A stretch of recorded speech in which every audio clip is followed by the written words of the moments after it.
Nagpractice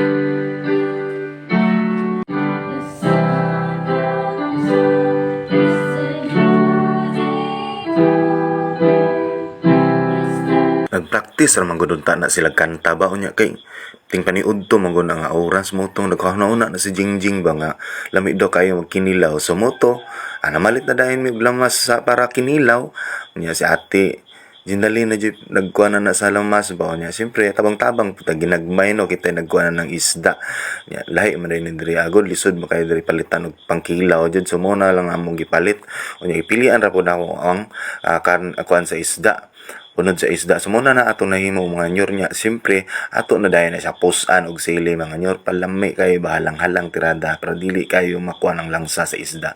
So muna na ato nabuhat mga nyor nya. Ang sobra sa katong ulo mga nyor mo. Itong gisabaw mga nyor. O kanang tilapia o gihatag yun na ni Vice President ba. Nya, siyempre, ready na atong kaon mga nyor. O, diba? Plastada na kayo. So, wala dyan may kabaloan ang mga nyor ba nga birthday din na ang tinidya di ay. Mo itong nalipay kay siya nga natunong ang kana nga kuan nga pagkaon-kaon na mo lagi na sa plano so mo to mo na pud siyang gikantahan 15 taon paya gyud ang tilidjay noon so nabibo na hinon diyang birthday so mura na mga nyor